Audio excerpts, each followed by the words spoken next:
Abbaatu ilmarra guddaadha ka. Tokkoo miti ka. Akka deebistee naaf galatoom. Amma moo deebee moo Yesuus afaan isaatiin deebisee. Kan fudhadha. Okay, kan fudhadha. Wal diiga tokko ta'uu hin dandeenye. Abbaan narra guddaadha jedhe. Wal diigaree kunoo. Okay, dhaggeeffadhu ayyee. Okay, eega abbaa fi ani tokko jechuun wal qixa ta'uu qaban oggus. Waan siin jedhe Yesuus Kiristoos abbaan narra guddaadha jedhee moo anaarra guddaadha jedhee moo hin jenne. Jedheera Yohaannis irratti abbaan na caala hoo kajeelun jira gooftaa Yesuus. Okay, abbaan Yesuus ni caala moo hin caalu? Ni caala. Wal qixa ta'uu hin danda'arree garuu kan kee dhisi garuun kan kee jecha dabalaati. Garuun kan kee jecha dabalaati. Macaafatu jedhe. Okay, abbaan akkana jedhe. Macaafatu jedhe. Macaafaa jedhee bara wayii quraanaa jedhee jisin jedhe. Abbaan Yesuus ni caalaa jettee ni amantaami? Akkamitti abbaa caalettee amantee abbaaf inni ol qixeettee amantaate ammas deebitee sammumatamiin amantaa akkasitti ammas.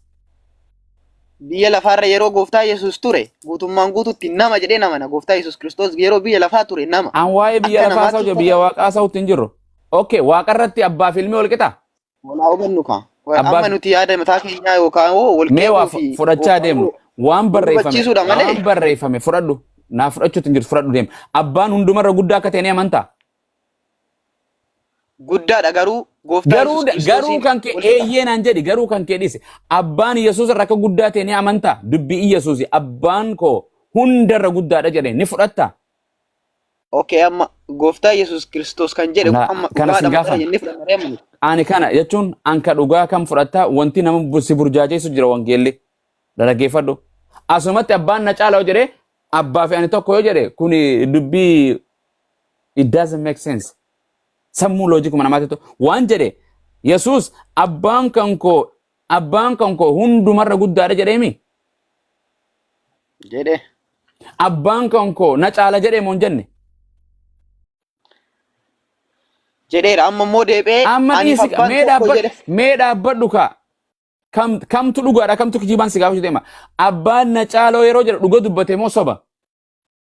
Sababa maalirraatii ka'ee akkas jedhe dura mee amma yeroo Yohaannis keessa dhandhee jenne achirraa iddoo abbaan na caalaa maana jala deemuu didda caala maana jala deemuu didda. Dubbii kanaatti dubbate moo Yesuustu dubbate. Waan fedherraa haa dubbatu barreeffamaan si dubbisu jira waan fedherraa haa jedhu akkuma feete Waaqayyoon bakkuma feetettu yeruma feetettu waaqarrattis lafarrattis nama ni caalamoo hin caalu abbaan hunduma caalamoo hin caalu. Hunduma caala ture. Goobas Yesuus Kiristoos eessatti abbaa caala naa himi abbaan ni caala bakkuma feetettu. Yesuus Kiristoos abbaa hin caala utuu hin taane abbaadhaan ol qixa. Hin caaluu naan jedhi kaa. Hojii abbaan Waaqayyo na hojjechuu danda'u. Na dhaggeeffadhu Waaqayyoon abbaan waaqarrattis hunda caala Yesuus caala. Lafarrattis hunda caala Yesuus caala ni amantaa. Ni amane garuu gooftaa Yesuus Kiristoos illee waaqa ta'uu isaa. Naa deebiste qaama isa caaluu jira waaqa ta'uu hin danda'u. Bakka naa deebiste hin qasu. Gaaffiin bira Yesuus Kiristoos an ilma namaati jedha ni fudhattaati. Eessatti? Siifin kan naya wangeela Yohaannis boqonnaa 8:40 banadhu. Ajaa'iba. Wangeela Yohaannis boqonnaa 8:40 irratti akkana jedha. Ani dhugicha isa Waaqayyo irraa dhageessinitti meera. Isin garuu ana nama akkasii ajjeesuu barbaaddu jedhe.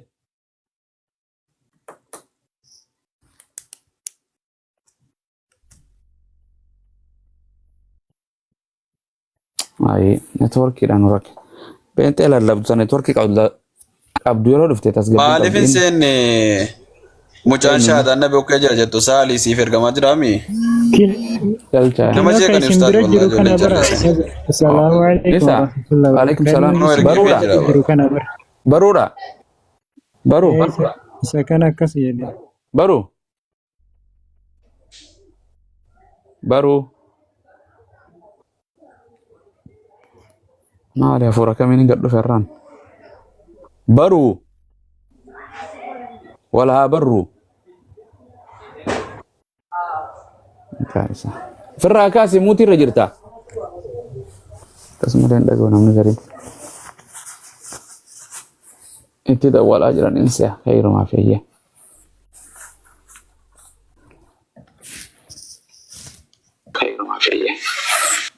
Abrisha. Halo. Wayye. Yohaannis 8:40 dubbifatte. Nagaa. Dubbisaame? Akkana jedha. Dubbiseera. Ani dhugicha isan Waaqayyo irraa dhageessanitti meeraa jedha. Dhugicha eenyurraa dhagaa Yesuus?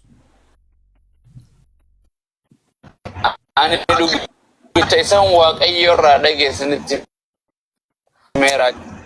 Saboo networkii kan kooti muka ummataati. Yesus Kiristoos koobee ergamee dhufuun saabee mormamu beesun koo mormamu yeroo biyya lafaa jiru gooftaa Yesus Kiristoos akka ergamaatti dhufe malee utuu waaqa ta'ee jiru maaf sababni gooftaa Yesus dhufe eenyu erge? Abbaadhaan walii galanii gooftaa Yesus Kiristoos walii galanii wal mari'atanii dhufe. Walii galanii isa wal mari'atanii hin jiru waan akkas jedhu. Waan seer eenyutu erge Yesuus? Abbaatu erge. Abbaan erge san waaqaa miti. Gooftaa Yesus Kiristoosis waaqa innis waaqa. Maal naasaa gurbaan? Aboo gurbaa nagaa xeenaan kee nagaati guyyaa kana. Waan si gaafa deebisi. Waan siin jedhe eenyutu Yesuus hin ergennaan abbaadhaan aan jettee miti Abrisha? Miti? Jedhe abbaa ilma hafuura qulqulluutu jira. Abbaa ilma hafuura qulqulluutu Yesuus erge moo abbaa qofaatu Yesuus erge? Ilmi hafuura qulqulluutiif abbaan illee Yesuus erge. Gurbaan afaan Oromoon beeku mana barumsaa akka uumaa yaatanii dabartan qormaata. Waan siin jedhe abbaatu Yesuus abbaa qofaatu Yesuus erge moo abbaas ilmaas hafuura qulqulluutu erge? Abbaatu erge guutummaa. Goobas abbaan erge san waaqaa miti. Waaqa. Abbaa erge san malee Waaqayyoon biraa ni jira. Jira gooftaa Yesus Kiristoos. Waaqni lamaan jira jechuudha. Sababa cubbuu keenya. Gurbaa afaan Oromoon meera geeffadhu. Mee waan kana reflect nyaadhu digest godhe alalchiiti sammuu gurra kana dhaggeeffadhuuti. Mee wanta deebise yeroo deebisu. Waan siin jedhe abbaa Yesuus erge san malee Waaqayyoon biraa abbaa kan jedhamu ni jira. Waan tokko qofa isiniin jedhan amma ilaa. Waan biraa naan hin jedhin please. Godara na gaafatta. Ilaa oodha. Koon na dhaggeeffadhaa kaa'ufumaa anas na dhaggeeffadha carraa dubbachuu naaf laadhaame al tokko haa dubbadhu. Al tokko qofa. Isa immoo jaalalaan isin gaafadha. Jedheeyye. Abbaa ilma hafuura qulqulluutu ture. Isaan erga turanii booda yaannis qaamni isaanii tokko qaama garagaraa miti abbaa filmi. Amma fakkeenyaaf iskiriptoo jira miti. Qaama garagaraati. Iskiriptoo qaama garagaraa miti qaama tokko. Qaama garagaraati.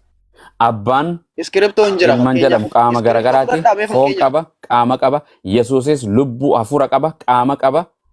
Hafuurri qulqulluun akkasumatti adda. Yeroo biyya lafaa ture kaasuun.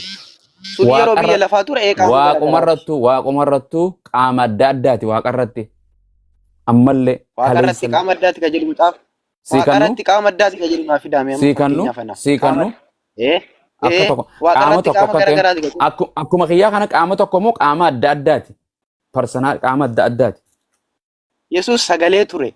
Sagalee Waaqayyoo ture. Sagalee Waaqayyoo ittiin dubbachaa argu amma sagaleedha miti. Mee takkittuma gaafiin si gaafadhe san yoo kaafaanii deebistee walii ittiin deebi'u sin gaafadhu kana booda Waaqayyoon tokkichi abbaa malee jira. Waaqayyoon biraa abbaa malee ni jira. Hin jiru naan jedhe. Arragaan si kana. Phaawulosis akka Waaqayyo tokko qofa amanu, Yesuus akka Waaqayyo tokko amanu, Museen akka Waaqayyo tokko amanu, Waaqayyoon ofii isaatii Waaqayyo tokko akka ta'e, barattoonnis akka Waaqayyo tokko ta'e amananii Waaqayyo abbaa malee Waaqayyoon biraa jira moo hin jiru? Waaqayyo abbaan Maalin si gaafadhe gaafii kiyya dhaggeeffadhu. Gaafii mallattoo gaafii itti godheen si gaafadhe. Waaqayyoon tokkichi abbaa malee jira moo hin jiru? Jira hin jiru. Jira. Ragaa naa kanni Waaqayyo abbaa malee Waaqayyoon biraa akka jiru naa kan. Lama goonarra Waaqayyo haleeluyyaa. Haa baay'ifamu. Badhaadhina barani. Fidi ragaa kan Waaqayyoon biraa. Arragaan si kan ana malee Waaqayyoon kan biraa hin jiru jedha Waaqayyo abbaani. Fidi Waaqayyoon biraa hin jira kan jedhu. Dhagaa kiristaana ijoolleen kiristaana Waaqayyo biraa arganne. Okay. Gara biraas hin dhageenaa Yohaannis boqonnaa tokko lakkoofsa tokko naa dubbisa ammas. Gurba Waaqayyoon biraa